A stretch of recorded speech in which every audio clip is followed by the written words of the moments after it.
தேவனுக்கு விரோதமாக மாறி இன்றைக்கு பிசாசாக மனு குலத்துக்கு எதிராக செயற்படுகிறான். அவன் திருடுவது, கொல்லுவது, அழிப்பது, அநியாயம் செய்வது, பொய் பேசுவது, இவ்வளவு காரியங்களை மனிதர்களுக்கும் செய்கிறான்.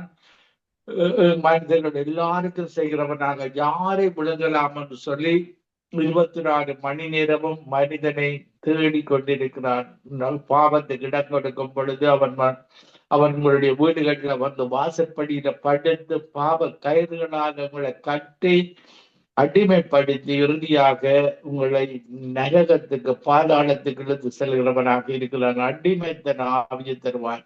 நீங்கள் இயேசு இடத்துல வரும் பொழுது, இயேசுவை இரட்சகராக ஏற்றுக்கொள்ளும் பொழுது, அந்த உன்னதமான இடத்துல அவரோடு கூட வாடுகிற வாழ்வை எங்களுடைய தேவன் தருகிறார். பரலோகத்துல உன்னதமானவரோடு இயேசுவோடு நாங்கள் நித்தியமாக வாடுகிற வாழ்வை எங்களுடைய தேவன் தருகிறார். 2ஆம் அதிகாரம் 14வது வசனத்துல பார்க்கும் பொழுது, இயேசு இந்த உலகத்துல பிறக்கும் பொழுது லூக்கா 2ஆம் அதிகாரம் 14வது வசனத்துல, உன்னதத்தில் இருக்கிற தேவனுக்கு மகிமையும் பூமியிலே சமாதானமும் மனுஷன் மேல் பிரியமும் உண்டாவதாக என்று சொல்லி தேவனை துதித்தார்கள். இப்படியாக உன்னதத்தில் இருக்கிற தேவனுக்கு தான் நாங்கள் மகிமை செலுத்த வேண்டும். உன்னதமானவராக அவர் இருக்கிறார். பூமியில சமாதானம். இயேசு இந்த உலகத்துல வந்திருக்காவிட்டால், இந்த உலகத்துல பிறந்திருக்காவிட்டால் எங்களுடைய வாழ்வு, எங்களோட பிசாசை பிடித்து நரகத்துக்கு எடுத்து சென்றிருப்பான். இந்த மரணத்தின் அதிகாரியான சாத்தானை தன்னுடைய மரணத்தினால வெற்றி சிறந்த எங்களுக்கு அந்த பரலோக பாதையை அவர் எங்களுக்கு காண்பித்து விட்டு போகிறார். நாங்கள் அவரை உண்மையோடும் உத்தமத்தோடும் பரிசுத்தத்தோடும் அவரிடத்தில் அவரோடு கூட வாழுகிற அந்த வாழ்வை நீங்கள் ஒரு பொழுதும் இழந்து போகக்கூடாது. லூக்கா 24ஆம் அதிகாரம் 49வது வசனத்துல பாருங்கள், இயேசு இந்த உலகத்திலே இருக்கும் பொழுது அவர்களுக்கு வாக்கு பரிசுத்த ஆவியை அனுப்புவேன் என்ற வாக்கு தத்தத்தை எங்களுக்கு தந்து விட்டு போயிருக்கிறார். லூக்கா 24ஆம் அதிகாரம் 49வது வசனத்துல, என் பிதா வாக்கு தத்தம் பண்ணினதை இதோ நான் உங்களுக்கு அனுப்புகிறேன். நீங்களோ உன்னதத்தில் இருந்து வரும் பெருநாள் தருவிக்கப்படும் வரைக்கும் எருசலேமிலே காத்திருங்கள் என்றார். இயேசு இந்த உலகத்தில் இருக்கும் பொழுதே, நான் உன்னதமானவருடைய பரலோகத்துக்கு போகிறேன், உன்னதத்தில் இருந்து நான் உங்களுக்கு அந்த பலனை அனுப்புவேன். அவர்தான் பரிசுத்த ஆவியானவர். அவரில் நாங்கள் பலன் கொண்டு வாழ வேண்டும். இப்படியாக இயேசு மரித்து உயிர்த்தெழுந்த 50வது நாளில முதலாக இந்த சீடர்களுக்கு ஒருமனப்பட்டு ஒரு இடத்துல கூடியிருந்த பொழுது பரிசுத்த ஆவியானவர் அவர்களை நிரப்பினார். உன்னதத்திலிருந்து வரும் பலனால் தரிப்பிக்கப்படுங்கள். இப்படியாக அவர்கள் காத்திருந்து அந்த பரிசுத்த ஆவியானவரின் அபிஷேகத்தை பெற்றார்கள். இன்றைக்கு அதே பரிசுத்த ஆவியானவர் இன்றைக்கு எங்களுக்கு ரட்சிக்கப்பட்டு முழுக்கு ஞானஸ்தானம் எடுத்த ஒவ்வொருவருக்கும் அவர் தருகிறவராக இருக்கிறார். அவரை பெற்றுக் கொள்ள வேண்டும். அது பரிசுத்த ஆவி உங்களிடத்துல வரும் பொழுது பலனை தருகிறார். உன்னதத்திலே இருந்து வரும் பலனால நாங்கள் தரிக்கப்படுகிறோம். யோவான் 3ஆம் அதிகாரம் 31வது வசனத்துல, உன்னதத்தில் இருந்து வருகிறவர் எல்லாரிலும் மேலானவர், பூமியில் இருந்து உண்டானவன் பூமியின் தன்மை உள்ளவனாயிருந்து பூமிக்கு அடுத்தவைகளை பேசுகிறான். பரலோகத்தில் இருந்து வருகிறவர் எல்லாரிலும் மேலானவர். இயேசு பரலோகத்தில இருந்து வந்தவர். பரிசுத்த ஆவியானவராக கன்னிமரி மரியாளின் வயிற்றில மரியாள் கர்ப்பவதியாகி பரிசுத்த ஆவியினால பரலோகத்திலிருந்து அனுப்பப்பட்ட பலத்தினால கர்ப்பவதியாகி இயேசு பரிசுத்தமாக வாழ்ந்து காட்டினார். அவர் ஜீவ அப்பம், வானத்திலிருந்து இறங்கிய ஜீவ அப்பமாக நாங்கள் உட்கொள்ளுகிற நாங்கள் அவரை நினைவு கூறுகிறோம். அவருடைய உடலாகவும் இரத்தமாகவும் நாங்கள் நினைவு கூறுகிறோம். பாருங்கள், நாங்கள் இஸ்ரவேல் ஜனங்கள் எகிப்தில் அடிமைகளாக இருந்தார்கள். அடிமைகளாக இருந்த மக்களுக்கு தேவன் தூதர்களின் மன்னாவை கொடுத்தார். அவர்கள் இந்த மன்னாவை உட்கொண்டு கூட மரித்து போனார்கள். ஆனால் பூமியில வாழுகிற எனக்கும் உங்களுக்கும் இயேசுவை இரட்சகராகி வரும் வெள்ளனால தருவிக்கப்பட்டு நாங்கள் இந்த உலகத்தில் வாழும் பொழுது அவருடைய அப்பத்தையும் இரத்தத்தை உட்கொண்டு வாழும் பொழுது எங்களுக்கு நித்திய வாழ்வு இருக்கிறது. அதுதான் அவருடைய ராப்போசனத்தை நினைவு கூறுகிறதாக அப்பத்தையும் ரசத்தையும் இரத்தத்தையும் பருகும்படியாக எங்களுக்கு தந்திருக்கிறார். நித்தியமாக நாங்கள் இயேசுவோடு வாழுகிற வாழ்வு, அந்த உன்னதமானவருடைய வாழுகிற வாழ்வு, இந்த வாழ்வை நீங்கள் இழந்து விடக்கூடாது. இந்த மதங்களை நம்பி, மனிதர்களை நம்பி, பாவத்தை நம்பி இவற்றை இழந்து விட்டால் பிசாசு உங்களை பாதாளத்துக்கு இழுத்து செல்வார். நரகத்துல வேதனைப்படுகிற இடம்தான் அந்த நரகமாக இருக்கிறது. அதனால்தான் இயேசு இந்த உலகத்துல இருக்கும் பொழுது பிசாசுக்கு எதிர்த்து நில்லுங்கள், அவன் உங்களை விட்டு ஓடி போவார். நீங்கள் எந்த யாருமே வாலிபர்கள், விசேடமாக வாலிபர்கள், யோதிகள், இதை நீங்கள் ஒரு விளையாட்டாக எடுத்துக்கொள்ள கூடாது. பாவம் பொல்லாதது, இது நரகத்துக்கு எடுத்து செல்கிறதாக இருக்கிறது. நோய்கள் கூட ஒரு குறிப்பிட்ட காலத்துல இந்த உலகத்துல மாறிவிடும். ஆனால் பாவத்துல நீங்கள்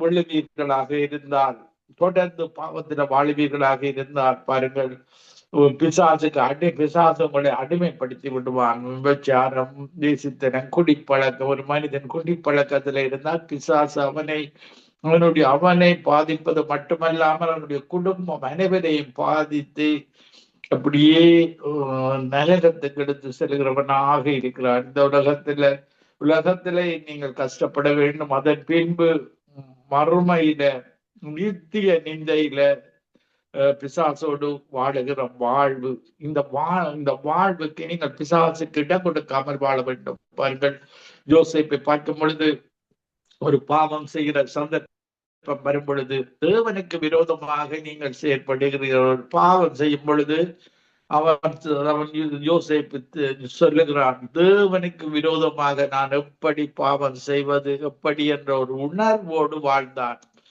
அப்படியான உணர்வோடு வாழும் பொழுது அந்த பாவத்தை அவனால மேற்கொள்ள முடிந்ததை நாங்கள் பார்க்கக்கூடியதாக இருக்கிறது. எபேசியர் 1:3 நம்முடைய கர்த்தராகிய இயேசு கிறிஸ்துவின் பிதாவாகிய தேவனுக்கு தோத்திரம், அவர் கிறிஸ்துவர்கள் உன்னதத்திலே ஆவிக்குரிய சகல ஆசீர்வாதத்தினாலும் நம்மை ஆசீர்வதித்திருக்கிறார். நாங்கள் பாருங்கள், எங்களுடைய ஆவி ஆத்துமா உன்னத தேவன் தந்தது. எல்லா ஆத்துமாக்களும் அவருடையதாக இருக்கிறது. உன்னதத்துல எந்த குறைவும் இல்லை, எல்லாம் நிறைவாக இருக்கிறது. எங்களுடைய தேவைகளை எல்லாம் நாங்கள் பரலோகத்துல மறுமையில வாழும் பொழுது இந்த உலகத்துல ஒரு சாபமான வாழ்வு. பாருங்கள், ஒரு கணவன் வேர்வை சிந்தி உழைத்து சாப்பிட வேண்டும், அப்படியான ஒரு நிலைமை. அதோடு மனைவி பிள்ளை பெறும் பொழுது வேதனையோடு பிள்ளை பெறுகிற வாழ்வு. இது பாவத்தின் பின்பாக இந்த சாபங்கள் வந்தது. களைகள் முளைக்கிறது பாவம். இப்படியாக உன்னதத்துல பரலோகத்துல கழிவென்ற இதே இல்லாமல் இருக்கும். எல்லாம் லைஃபாக இருக்கும், உயிர் உள்ளவைகளாக இருக்கும். எல்லாம் அங்கு எல்லா தேவைகளையும் தேவன் எங்களுக்கு தருகிறவராக இருக்கிறார். குறைவில்லாத வாழ்வு, நிறைவான வாழ்வு. எங்களுடைய உன்னதமானவர் ஐஸ்வர்ய சம்பந்தனாக இருக்கிறார். தேவைகள் எல்லாவற்றையும் அவரே எங்களுக்கு தருகிறவராக இருக்கிறார். எல்லா தேவைகளையும் பரலோகத்துல வாழும் பொழுது எங்களுக்கு தேவையான வீடு, ஆவிக்குரிய நிலையில நாங்கள் இயேசுவை போல சரீரத்தை தருவார். நாங்கள் இந்த உலகத்துல இயேசுக்குள்ள நித்திரை அடையும் பொழுது எங்களுடைய சரீரம் மண்ணுக்குள்ள போகிறது. புதிய சரீரத்தை தந்து இயேசுவை போல அவருடைய சரீரத்தை தந்து பரலோக சரீரத்தோடு நாங்கள் நித்தியமாக வாழுகிற வாழ்வு, சந்தோஷமாக வாழுகிற வாழ்வு, கவலை இல்லை, கண்ணீர் இல்லை, துக்கம் இல்லை, மரணம் இல்லை. ஒரு ஒளியான ராஜ்யத்தில் அந்த ஒளி இயேசு கிறிஸ்துதான் ஒளி விளக்காக அவர் இருப்பார். ராக்காலம் இல்லாத ராஜ்யம், இப்படியான குளிர்ச்சியான ராஜ்யம்.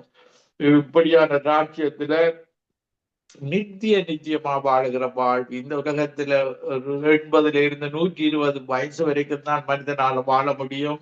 உன்னதத்துல எங்களுடைய மெய்யான தேவனோடு வாழும் பொழுது வாழுகிற வாழ்வு நித்தியமாக வாழ்வு, ஆசீர்வாதம் உள்ள வாழ்வு. அந்த வாழ்வை இந்த உலகத்திலேயும் இருந்து நாங்கள் பெற்றுக் கொள்ள முடியும். அவருடைய உன்னதத்திலே இருந்துதான் நாங்கள் அந்த ஆவியானவர் எங்களுக்குள்ளே வாசம் செய்கிறவராக இருக்கிறார்.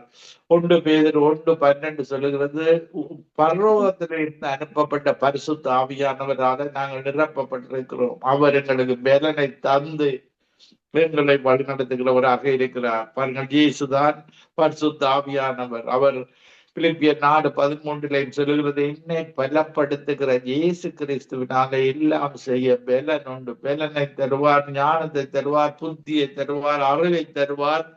இதனால உங்களுக்கு வறுமை இருக்காது. இயேசுவை அறிய பாருங்கள், சங்கீதம் 34 இதில் சொல்லப்படுகிறது, சிங்கக்குட்டிகள் தாட்சி அடைந்து பட்டினி கிடக்கும், கர்த்தரை தேடுகிறவர்களுக்கோ ஒரு நன்மையும் குறைவுபடாது. இப்படியாக துன்மார்க்கர் வழியில் நில்லாமலும் பாவிகள் உட்காரும் இடத்தில் உட்காராமலும் வேதத்தில் பிரியமாயிருக்கிற மனுஷன் பாக்கியவான், அவன் செய்வதெல்லாம் பாக்கிய. நீங்கள் வேதத்தை அறிய உங்களை ஆசீர்வதிக்கிற தேவன் தான் எங்களுடைய தேவன். உன்னதத்துல எங்களுக்குரிய ஆவிக்குரிய சகல ஆசீர்வாதங்களும் சரீர பிரகாரமாகவே நாங்கள் பெற்றுக் கொள்ள முடியும். எபேசியர்ல சொல்லப்பட்டபடி நாங்கள் ஆவிக்குரிய உன்னதத்திலே ஆவிக்குரிய சகல ஆசீர்வாதத்தினால நம்மை ஆசீர்வதித்திருக்கிறார். நீங்கள் உன்னதத்திலே இருந்து வருகிற பலனால, பரிசுத்த ஆவியினால ஆவியை பெற்று இருக்கும் பொழுது அந்த அவரில் நாங்கள் பலன் கொள்கிறோம். எங்களுக்கு தேவையான அனைத்தையும் பரலோகத்திலிருந்து சந்திக்கிறவராக இருக்கிறார். பரலோகத்திற்கு இந்த தேசங்களுக்கு மழை வேண்டுமாக இருந்தால் தேவன் பரலோகத்தில இருந்து அந்த வானத்தை திறந்து நல்லோர் மேலும் தீயோர் மேலும் சூரியனை உதிக்கப்பட்டு நல்லோர் மேலும் தீயோர் மேலும் மழையை பெய்விக்கப்படுகிறார். பாருங்கள், மாரியும் உறைந்த மழையும் வானத்தில் இருந்து இறங்கி விதைக்கிறவனுக்கு விதையையும் புசிக்கிறவனுக்கு ஆகாரத்தை கொடுக்கிறது. அப்படியே தேவனுடைய வாயிலிருந்து புறப்படும் வசனமும் எங்களை ஆசீர்வதித்து விட்டு தான் திரும்பும், வறுமையாக திரும்பாது. மழை இந்த பூமிக்கு வந்து விதைக்கிறவர்களுக்கு விதியை கொடுக்கிறது, அறுவடையை கொடுக்கிறது, புசிக்கிறவர்களுக்கு உணவை கொடுக்கிறது. பாருங்கள், விதைத்து அறுவடையில ஒரு பகுதியை திரும்பவும் விதைப்பதற்காக எடுத்து வைப்பார்கள். விதைக்கிறவனுக்கு விதை, புசிக்கிறவனுக்கு மிகுதி, புசிக்கிறவனுக்கு உணவையும் கொடுக்கிறதாக இருக்கிறது. பாருங்கள், எங்களுடைய தேவன் உன்னதத்தில வாசம் செய்கிறார். பாருங்கள், இந்த பிசாசு விழுந்து போன தூதன் உன்னதத்தில எங்களுடைய தேவனோடு கூட இருந்தவன். பாருங்கள், அவன் நாங்கள் ஏசாயா 14:13 ஆதாம் ஏவாளை வஞ்சித்தவன், இந்த ஏதேன் தோட்டத்துல இருந்தவன், அவன் வடபுறத்தில இருந்தவன். தேவனுக்காக ஏஞ்சல்ஸாக இருந்து தேவனை துதிப்பவனாக இருந்தவன். அவன் மேட்டுமை கொண்டு இருதயத்துல பாவம் செய்தான்.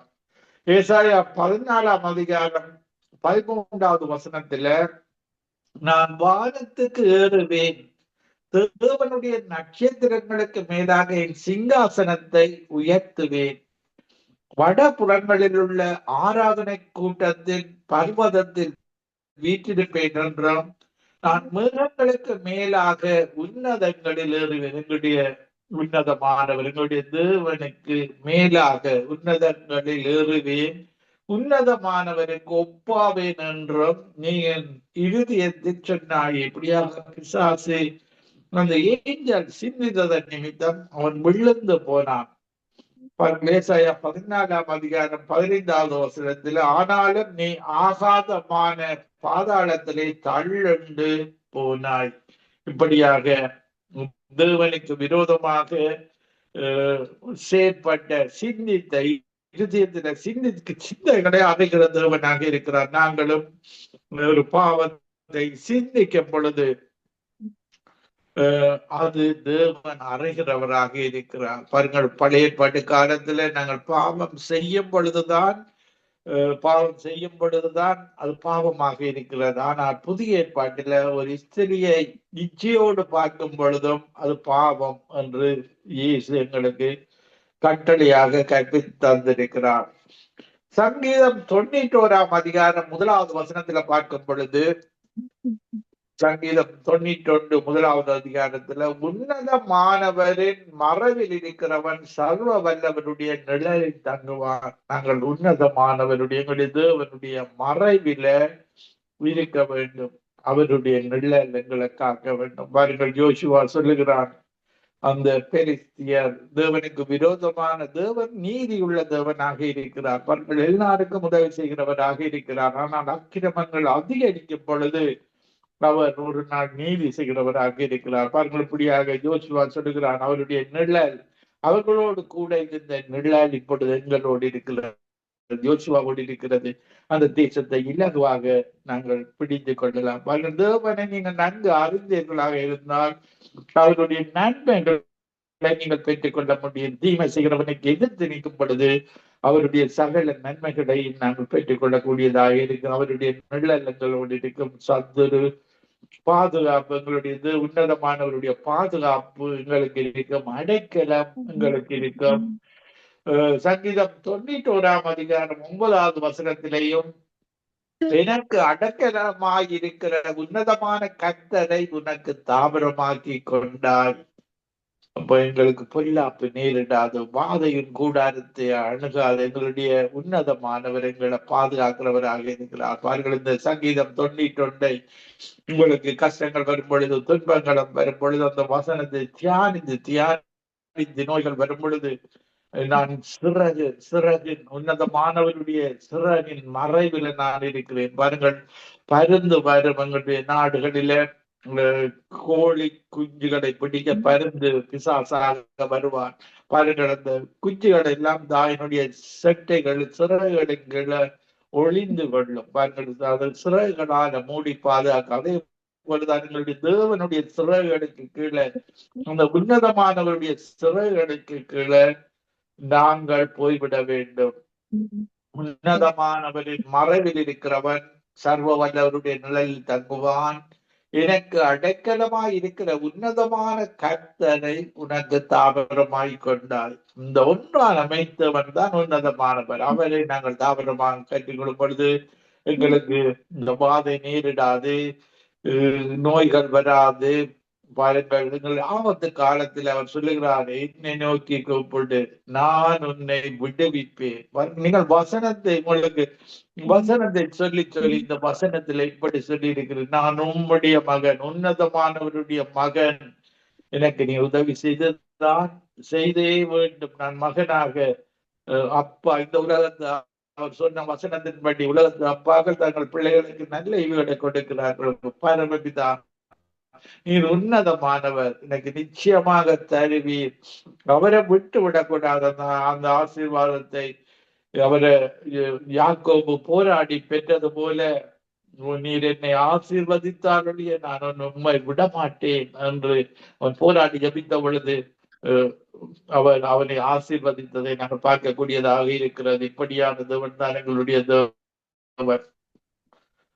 நாங்கள் பார்க்கும் பொழுது பாருங்கள், பிசாசுகளுக்கு இயேசு உன்னதமானவருடைய குமாரன் என்பதை அறிந்து இருந்தார்கள். பிசாசு கூட மனிதன் இன்றைக்கு கூட, அன்றைக்கு இயேசு வாழ்ந்த காலத்தில் இருந்த பிசாசு இயேசுவை பார்த்த உடனே பாருங்கள் இப்படி சொல்லுகிறது. மார்க்கு 5 அதிகாரம் 7 இயேசுவே உன்னதமான தேவனுடைய குமாரனே, எனக்கும் உமக்கும் என்ன, என்னை வேதனைப்படுத்தாதபடிக்கு தேவன் பேரில் உமக்கு ஆணை என்று மிகுந்த சத்தமிட்டு சொன்னான். ஒரு மனிதனுக்குள்ள பிசாசு இருந்து பிசாசு பேசுகிறது இயேசுவோடு. இயேசுவுக்கு சொல்லுகிறது, பிசாசு மனிதனுக்குள்ள இருந்து பேசுகிறது. உன்னதமான தேவனுடைய குமாரனே, நீர் பரலோகத்தில் இருந்து வந்தவர், உன்னதமானவருடைய குமாரன் என்று சொல்லி பாருங்கள், பிசாசு அறிந்திருக்கின்றது. என்னை வேதனைப்படுத்தாதபடிக்கு தேவன் பேரில் உமக்கு ஆணை என்று மிகுந்த சத்தப்பட்டு ஒரு நாள் இயேசு எல்லாவற்றுக்கும் ஒரு காணம் வைத்திருக்கிறார். பிசாசை 1000 வருடம் கட்டி விடுவார். பின்பு இறுதி யுத்தத்துல பிசாசு எங்களுடைய உன்னதமானவற்றினால மேற்கொள்ளப்பட்டு வேற்று கொள்ளப்பட்டு பாருங்கள், பிசாசு அக்கினியும் கந்தம் எரிகிற கடலில தள்ளப்பட நீங்களும் பாவத்துல அந்த பிசாசுக்கு கீழே தொடர்ந்து வாழ்வீர்களாக இருந்தால், மனம் திரும்பாமல் வாழ்வீர்களாக இருந்தால், பிசாசு உங்களை நரகத்துக்கு இழுத்து செல்கிறவனாக இருக்கிறார். இதற்காக தான் உங்களுக்கு இயேசு ரட்சகர் வேண்டும். இந்த மதங்களினாலே ரட்சிப்பும் பெற முடியாது. ஆண்டவராகிய அப்போஸ்தலர் 4:12 சொல்லுகிறது, இயேசு கிறிஸ்துவின் நாமமே அல்லாமல் வேறு நாமம் ரட்சிப்பதற்கு இந்த உலகத்துல கொடுக்கப்படவில்லை. பாருங்கள், இப்படியாக அந்த மனிதனை பார்த்து இயேசு, ஏனெனில் இயேசு அவனை நோக்கி, அசுத்த ஆவியே இந்த மனுஷனை விட்டு புறப்பட்டு போ என்று சொல்லியிருந்தார். அப்படியாக அவர் கட்டளையிட்டார். பிசாசு போனதை நாங்கள் பார்க்கக்கூடியதாக இருக்கிறது. மாற்கு 11ஆம் அதிகாரம் 10வது வசனத்திலேயும், கர்த்தரின் நாமத்தினாலே வருகிற நம்முடைய பிதாவாகிய தாவீதின் ராஜ்யம் ஆசீர்வதிக்கப்படுவதாக, உன்னதத்திலே ஓசன்னா என்று சொல்லி ஆர்ப்பரித்தார்கள். உன்னதத்தில ஓசன்னா, அவருக்கு மகிமை உண்டாவதாக என்று சொல்லி பாருங்கள். இயேசு இந்த உலகத்தில் இருந்த பொழுது அந்த மரங்களை வெட்டி போட்டு உன்னதங்களில் ஓசன்னா, உலகத்தில சமாதானம், இப்படியாக தேவன் இந்த உன்னதமானவரை மகிமைப்படுத்தினார்கள். இப்படியான தேவன் தான் எங்களுடைய தேவன்.